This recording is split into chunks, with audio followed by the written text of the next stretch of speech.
University. Learn, research and innovate. Join with us. United Institutions, Coimbatore. தமிழக முதலமைச்சர் விஜயின் தலைமையில் இன்று அமைச்சரவை விரிவாக்கம் செய்யப்பட இருக்கிறது. 23 பேர் கொண்ட அமைச்சரவை பட்டியலை ஆளுநர் மாளிகை வெளியிட்டிருக்கிறது. இன்னும் சற்று நேரத்தில் அமைச்சர்கள் பதவியேற்பு விழா ஆளுநர் மாளிகையில் தொடங்க இருக்கிறது. ஆளுநர் மாளிகையில் அதற்கான ஏற்பாடுகள் நடந்து கொண்டிருக்கின்றன. இன்னும் சற்று நேரத்தில் 23 எம்எல்ஏக்கள் அமைச்சர்களாக பதவியேற்க இருக்கிறார்கள். இந்த அமைச்சரவை பட்டியலில் 59 ஆண்டுகளுக்கு பிறகு காங்கிரசிலிருந்து 2 எம்எல்ஏக்கள் அமைச்சர்களாக பதவியேற்க இருக்கிறார்கள். கிள்ளியூர் தொகுதியிலிருந்து ராஜேஷ்குமார் மற்றும் மேலூர் தொகுதியிலிருந்து விஸ்வநாதன் ஆகிய 2 காங்கிரஸ் எம்எல்ஏக்கள் இன்று அமைச்சர்களாக பதவியேற்க இருக்கிறார்கள். அமைச்சரவை விரிவாக்கம் செய்யப்படும் நிலையில் அமைச்சர்கள் பதவியேற்பு விழா இன்னும் சற்று நேரத்தில் தொடங்க இருக்கிறது. இந்த அமைச்சரவை பதவியேற்பு நிகழ்விற்கு காங்கிரசிலிருந்து தலைவர்கள் மற்றும் விசிக தலைவர் திருமாவளவன் ஆகியோர் வந்திருக்கிறார்கள். இந்த காட்சிகளை பார்க்கிறோம்.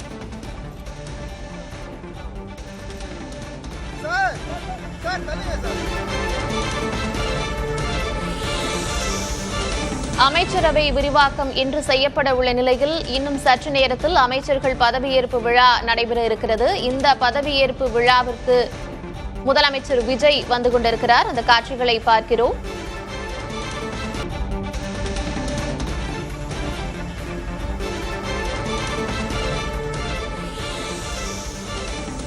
தமிழக அமைச்சரவை இன்று விரிவாக்கம் செய்யப்பட உள்ள நிலையில் 23 பேர் கொண்ட அமைச்சரவை பட்டியல் வெளியாகியிருக்கிறது. 23 எம்எல்ஏக்கள் இன்று அமைச்சர்களாக பதவியேற்க இருக்கிறார்கள். இந்த பதவியேற்பு விழாவில் கலந்து கொள்வதற்காக விடுதலை சிறுத்தைகள் கட்சித் தலைவர் திருமாவளவன் வந்திருக்கிறார். அந்த காட்சிகளை பார்க்கிறோம். சற்று முன்னதாக முதலமைச்சர் விஜய் ஆளுநர் மாளிகைக்கு வந்திருக்கக்கூடிய அந்த காட்சிகளை பார்த்தோம்.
இன்னும் சற்று நேரத்தில் அமைச்சர்கள் பதவியேற்கக்கூடிய நிலையில் அதற்கான ஏற்பாடுகள் நடந்து கொண்டிருக்கின்றன. விவரங்களோடு இணைந்திருக்கிறார் செய்தியாளர் ரமேஷ்.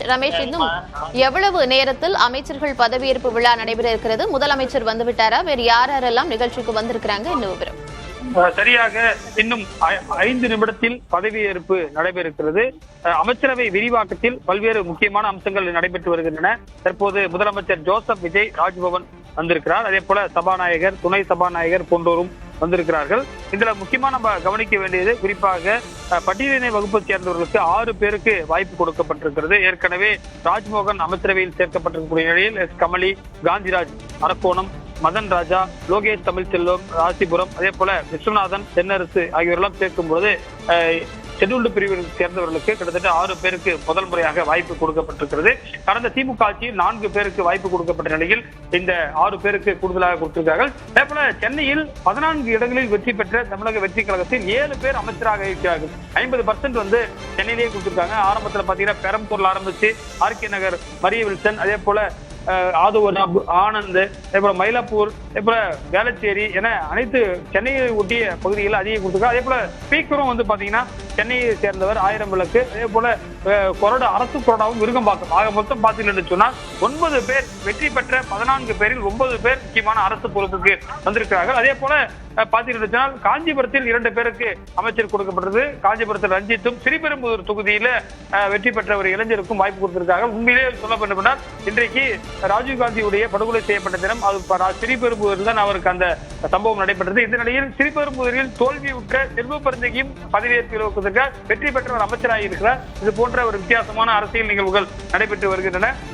காங்கிரஸ் சார்பாக வந்திருக்கக்கூடியவர்கள் முக்கியமான அவர்களுக்கு போர்ட்போலியோ உயர்கல்வி கொடுக்கப்படும் என்று எதிர்பார்க்கப்படுகிறது. விஸ்வநாதனுக்கு, ராஜேஷுக்கு சுற்றுலாத்துறை என்று சொல்லியிருக்கிறார்கள். இது போன்று ஒரு வித்தியாசமான அமைச்சரவை. அதே போல பெண்களுக்கு அதிக வாய்ப்பு கொடுக்கப்பட்ட அமைச்சரவையாக இருக்கிறது. அதே போல பல ஆண்டுகளாகவே அந்த தொகுதிக்கு அமைச்சர் கொடுக்கப்படாத சேலம் தெற்கு, அதே போல அவினாசி போன்ற தொகுதிகளுக்கெல்லாம் அமைச்சர் கொடுக்கப்பட்டிருக்கு. அதே போல ஸ்ரீநாத் தூத்துக்குடியில் மீன்வளத்துறை அமைச்சராக அவருக்கு வாய்ப்பு கொடுக்கப்படும் என்றும் தெரிகிறது. அதே போல ஸ்ரீரங்கத்தில் முன்னாள் முதலமைச்சர் போட்டியிட்ட தொகுதிக்கும் அமைச்சர் வாய்ப்பு இருக்கிறது. வேளச்சேரி குமார் வெற்றி பெற்றிருக்க வேளச்சேரியை சேர்ந்தவருக்கு முதல் முறையாக அமைச்சர் வாய்ப்பு என்பது கொடுக்கப்பட்டிருக்கிறது. இது போன்ற வித்தியாசமான ஒரு முக்கியமான அரசியல் நிகழ்வுகள் ஏற்கனவே சொன்னது போல ஸ்ரீபெரும்புதூர்ல தென்னரசு கொடுக்கப்பட்டிருக்கிறது. காஞ்சிபுரம் மாவட்டத்தில் 2 அமைச்சர்கள் கொடுக்கப்பட்டிருக்கக்கூடியது நம்மால பார்க்க முடிகிறது. கார்த்திகா, இன்னும் சற்று நேரத்தில் அமைச்சர்கள் பதவியேற்பு விழா நடைபெற இருக்கிறது. 23 எம்எல்ஏக்கள் அமைச்சர்களாக இன்று பதவியேற்க இருக்கிறார்கள். விவரங்களை வழங்கியமைக்கு நன்றி ரமேஷ்.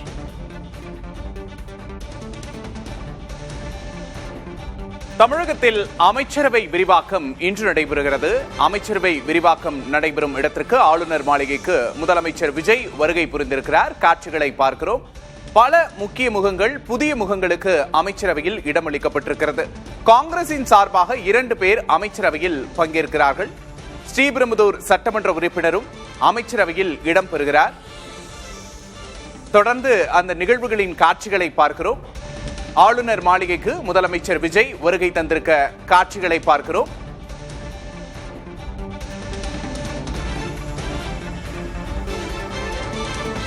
சொன்னபடி கூட்டணி ஆட்சியை கொண்டு வந்திருக்கிறார் விஜய்.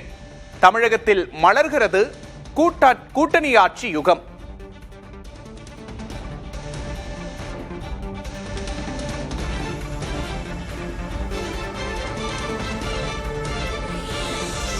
தாவேகா ஆட்சி அமைந்தால் ஆட்சியில் பங்களிக்கப்படும் என்று முதலமைச்சர் விஜய் தேர்தல் பிரச்சாரத்தில் தெரிவித்திருந்தார். சொன்னபடி தற்போது கூட்டணி ஆட்சியை கொண்டு வந்திருக்கிறார்.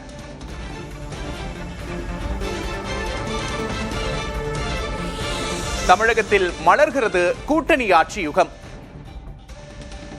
கிட்டத்தட்ட அரை நூற்றாண்டுக்கு பிறகு கூட்டணி ஆட்சி தமிழகத்தில் மலர்கிறது. சொன்னபடி கூட்டணி ஆட்சியை கொண்டு வந்திருக்கிறார் விஜய்.